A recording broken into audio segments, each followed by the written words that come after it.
Hello students, आपका स्वागत है आपके अपने यूट्यूब चैनल बायोलॉजी एडुटेनर में। आज बात करेंगे रेस्पिरेटरी सिस्टम की। किसका respiratory system? Human respiratory system. ठीक है, इससे पहले हमने रेस्पिरेशन आपको बताया है। अगर आपने नहीं देखा है वो वीडियो तो डिस्क्रिप्शन में लिंक है, आप जाके वहां देख सकते हैं। ठीक है, अब ह्यूमन रेस्पिरेटरी सिस्टम की अगर बात करेंगे तो सबसे पहले बात आती है लंग की। किसकी बात आती है? लंग की। लंग क्या है हमारा? लंग एक तरीके का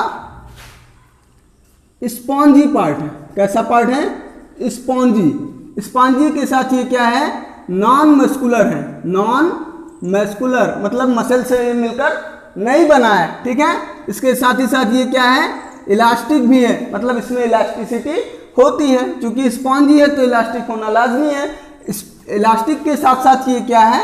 ये डबल मेम्ब्रेनस है। कैसा है?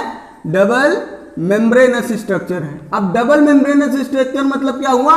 इसकी जो मेम्ब्रेन है वो क्या है? डबल मेम्ब्रेन, मतलब दो मेम्ब्रेन से मिलकर ये बना हुआ है। ठीक है, outer membrane and inner membrane. तो ये है हमारा क्या?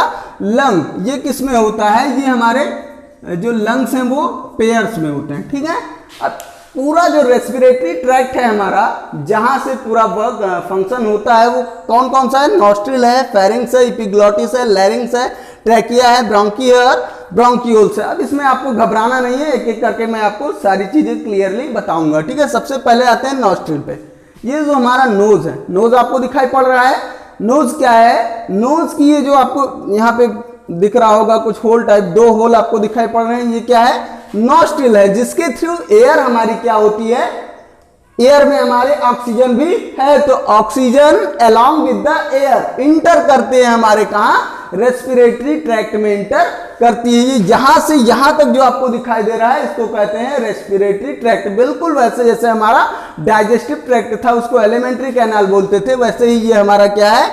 रेस्पिरेटरी ट्रैक्ट है। ठीक है, तो जो रेस्पिरेशन प्रोसेस है वो तीन पार्ट में होती थी, हमने आपको बताया था। पहला क्या था? पल्मोनरी वेंटिलेशन, दूसरा क्या था? एक्सचेंज ऑफ द गैसेज, और तीसरा था सेलुलर रेस्पिरेशन। तो आज पहले की बात हो रही है, मतलब pulmonary ventilation. Pulmonary is related to the lungs, यानी लंग्स से जो कोई चीज रिलेटेड होगी उसको क्या बोलेंगे?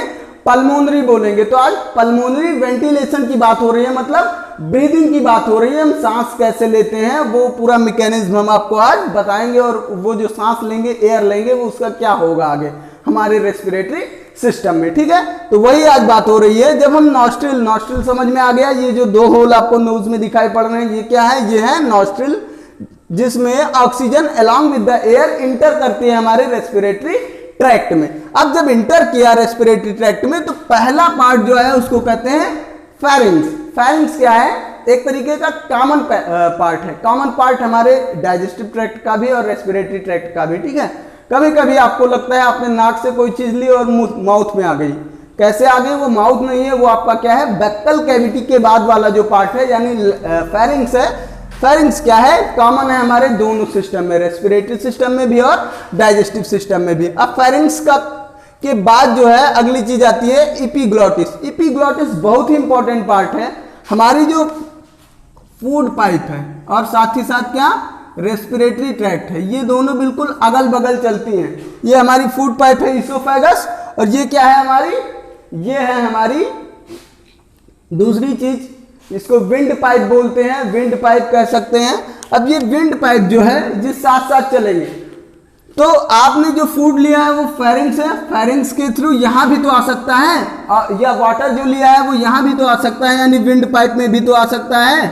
और ये जो विंड पाइप है, विंड पाइप में अगर वाटर चला गया तो बहुत ज्यादा प्रॉब्लम आपको हो जाएगी। ठीक है, तो इसीलिए ये एपिग्लॉटिस क्या करता है? केवल एयर को ही अलाउ करता है। जब एयर आती है तो ये ओपन हो जाता है। एपिग्लॉटिस क्या करेगा? ओपन हो जाएगा और एयर को अंदर जाने देगा, बाकी चीजों को ये अंदर नहीं जाने देता है, ये कवर हो जाता है। समझ में आ गया? ठीक है, एपिग्लॉटिस के बाद अगली चीज आती है लैरिंग्स। लैरिंग्स को क्या कहते हैं? लैरिंग्स को वॉइस बॉक्स कहते हैं। हमारी जो आवाज है वो यहीं से निकलती है। समझ में आया? आवाज कहां से निकलेगी? लैरिंग्स से ही निकलेगी। ठीक, तो ये क्या है? इसको वॉइस बॉक्स भी कहते हैं। इंपॉर्टेंट पार्ट है, ये एग्जाम में कभी कभी पूछा जाता है। ठीक है, लैरिंग्स किसमें ओपन होगा? लैरिंग्स ओपन होगा ट्रैकिया में। अब ट्रैकिया क्या है? ट्रैकिया एक ऐसा पार्ट है जिसके थ्रू एयर कहाँ पहुंचती है, सीधे सीधे हमारे लंग्स में पहुंच जाती है। ठीक है, अब ट्रैकिया जो है एक ट्यूबुलर पार्ट है। ठीक है, मेम्ब्रेन का बना हुआ ट्यूबुलर पार्ट है जिसमें आपको कुछ रिंग्स दिखाई दे रही होंगी। इनको क्या कहते हैं, इनको कार्टिलेजिनस रिंग बोलते हैं। कार्टिलेजिनस रिंग का काम क्या है, जैसे आपने बॉटल लिया, बॉटल में वाटर भरा, उसको जब खाली करते तो बॉटल पिचकती चली जाती है ना। मतलब क्या हुआ, अगर एयर इसमें आती है तो यहां भी ऐसा हो सकता है। एयर अगर ट्रैकिया में एंटर करेगी तो यहां भी ऐसा हो सकता है। तो ये क्या करेंगे, कार्टिलेजिनस रिंग्स जो आपको दिखाई पड़ रही है, ये इनका काम क्या है, ये स्ट्रेंथ प्रोवाइड करती हैं ट्रैकिया को। समझ में आया?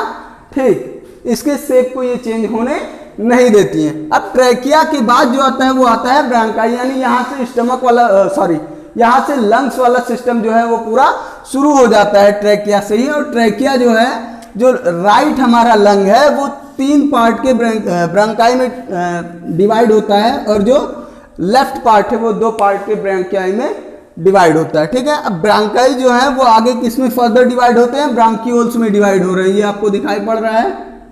ठीक, तो ब्रांकाई किस में डिवाइड होंगे, ब्रांकियोल्स। ये क्या है, एक तरीके से सेल्स हैं, किस, ये अलग अलग सेल्स हैं किसकी, लंग्स की। ठीक है, यहां से क्या होता है, एयर में प्रेजेंट ऑक्सीजन का एब्जॉर्प्शन होता है। अब एयर में प्रेजेंट जो ऑक्सीजन है अगर एब्जॉर्ब हो गई तो वो गई कहां, वो गई एल्वियोली के थ्रू।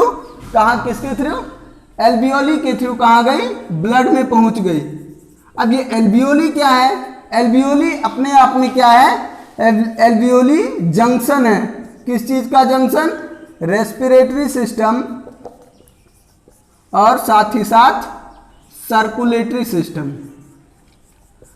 रेस्पिरेटरी सिस्टम और सर्कुलेटरी सिस्टम दोनों का ये जंक्शन है। जंक्शन मतलब क्या, मतलब यहां से दोनों सिस्टम एक दूसरे से मिलते हैं। मतलब जो एयर में उपस्थित जो ऑक्सीजन थी एब्जॉर्ब हो गई, एब्जॉर्ब होने के बाद में वो ब्लड में पहुंचेगी, तभी तो वो पूरे बॉडी में सर्कुलेट होगी। तो वो ब्लड में कैसे पहुंचेगी, वो एल्वियोली के थ्रू पहुंचेगी। कुछ इस तरीके का स्ट्रक्चर होता है। ठीक है, ये आपकी ब्लड कैपिलरीज हैं, यहां से ब्लड फ्लो हो रहा है, और जो एयर है, एयर के साथ जो ऑक्सीजन थी एब्जॉर्ब हो गई थी लंग्स की सेल्स से, वही ऑक्सीजन जो है एल्वियोली के थ्रू कहां पहुंच जाती है, ब्लड में पहुंच जाती है। ठीक है, और फिर उसके बाद में ऑक्सीजन पूरे बॉडी तक सर्कुलेट होती है। तो ये ओवरऑल क्या था, ह्यूमन रेस्पिरेटरी सिस्टम, जिसमें ये सीरीज में आपका सारे ऑर्गन जुड़े हुए थे, सबका क्या क्या फंक्शन है हमने आपको बता दिया है। ठीक है, अब इसके आगे अगला पार्ट आएगा, पल्मोनरी वेंटिलेशन वाला हो गया आपका। अगला पार्ट आएगा आपका एक्सचेंज ऑफ द गैसेज। उससे पहले इस वीडियो के को हम सम अप कर देते हैं। लंग्स के बारे में बात की गई थी। हमारे ह्यूमन रेस्पिरेटरी सिस्टम में लंग्स क्या होता है, स्पॉन्जी होता है, नॉन मस्कुलर मतलब मसल का बना हुआ नहीं है, इलास्टिक होता है, इसमें इलास्टिसिटी होती है, और साथ ही साथ ये क्या है, डबल मेम्ब्रेनस स्ट्रक्चर है। ठीक है, लंग्स का काम क्या है, लंग्स का काम है एयर में प्रेजेंट ऑक्सीजन को एब्जॉर्ब करना। ठीक है, तो लंग्स तक एयर किसके थ्रू पहुंचेगी, नॉस्ट्रिल, फेरिंग्स, एपिग्लॉटिक, लैरिंग्स के थ्रू, ट्रैकिया के थ्रू ये लंग्स तक पहुंचती है। ठीक है, तो ये पूरा हमारा क्या है, रेस्पिरेटरी ट्रैक्ट है। और फाइनली जब एयर से ऑक्सीजन एब्जॉर्ब हो गई तो वो एल्वियोली के थ्रू कहां पहुंची, ब्लड में। अब इसके आगे ब्लड एक एक सेल तक कैसे पहुंचेगी वो अगला वीडियो आएगा, अगले पार्ट का एक्सचेंज ऑफ द गैसेज। अगर ये वीडियो आपको समझ में आया है, अच्छा लगा है तो लाइक कर दीजिए, और अगर आपने हमारे चैनल को अभी तक सब्सक्राइब नहीं किया है तो सब्सक्राइब भी कर लीजिए। Thank you.